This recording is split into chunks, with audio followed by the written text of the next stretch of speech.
These sheep are ready for a paddock change to be on fresh grass, but in addition to that today, we're going to be taking the lambs away from their moms to start the weaning process.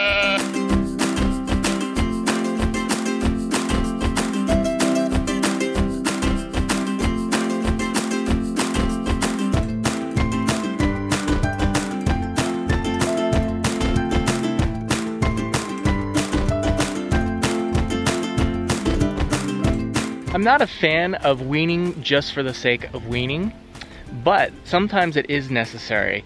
For example, the lambs we were raising last year, I left most of them on with their mothers for quite a while. One of the ewes, Fiji, was not able to keep up with the milk production and her condition was dropping, so I did wean her 2 rams off of her earlier in the season.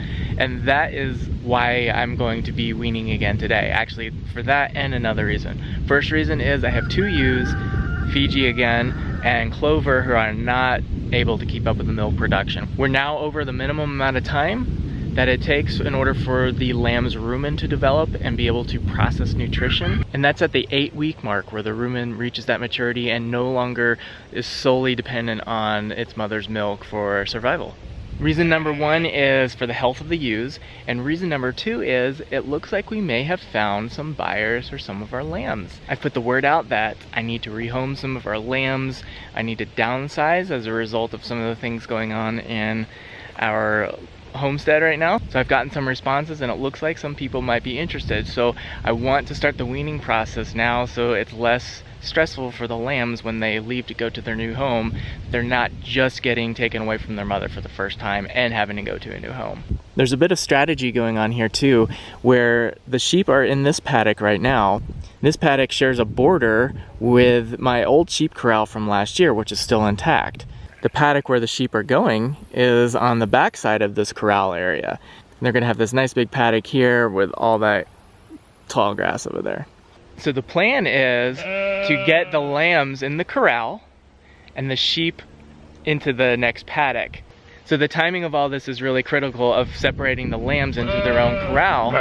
Oh, Annabelle's here to say hi. Hi, Annabelle. Hello. You can see Annabelle's left eye here is healing quite nicely. That's where she had a pretty nasty injury a few weeks back, but it is all healed up, isn't it? Yes. So getting the lambs into the separated corral, of course, prevents them access to their mother, and they won't be able to nurse, so the mothers will start drying up and start retaining their own calories.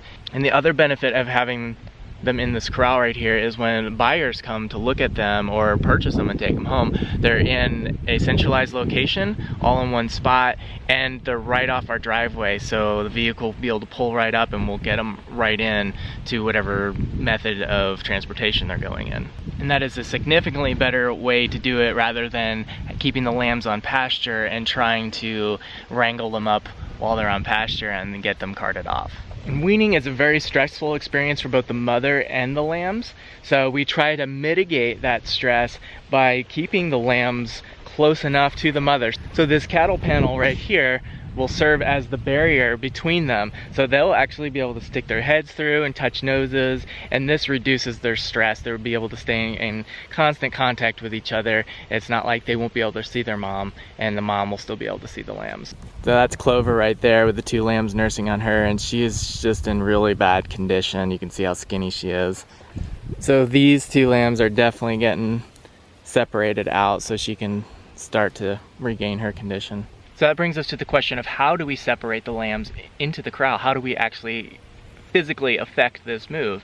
My plan is to get some alfalfa pellets, which is their treat, and put it in the paddock here, and all the sheep and lambs will rush to get in on the alfalfa pellets, and I'll just start picking up the lambs and carrying them into the corral one at a time. This task will be more easily achieved with the help of my shepherd's crook. And I'm gonna go get little Buddy and see if he'll grab his shepherd's crook too.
We got all of the full Katahdin lambs in here except for one. That lamb right there in the center is Connies Lamb, and she is a full Katahdin, but I'm not quite ready to sell her. She's premium breeding stock right there. And somewhere in the grass there is another lamb that is part Frisian that is out on pasture still. The reason why I separated the full Katahdins out is with all the inquiries I've gotten for purchasing the lambs, everyone seems to want just the full-bred Katahdins, so those are the ones customers are going to be taking a look at. I also have two other lambs that I separated out a little over a week ago. These are Annabelles Lambs from this year, so they're part Frisian. They were having a lot of difficulty respecting electric fence. They were not respecting it, and they were getting caught. They were getting caught and tangled in it, so I had to put them behind cattle panels. Ideally, if we were keeping them long term, I would retrain them to electric with electric strand in here, but we're gonna just try and sell these guys as well.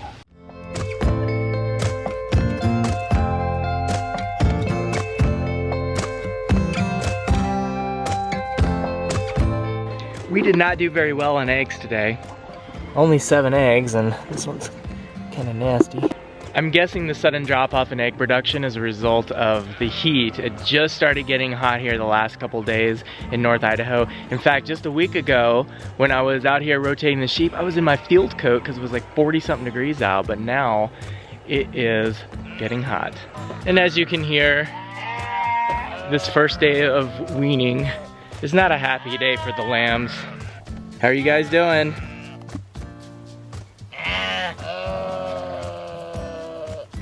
Not too stressed out, I hope. Willow. Willow. So I have Willow hanging out here in the corral with the lambs, and Blue is hiding out in the grass over there. See if we can zoom in on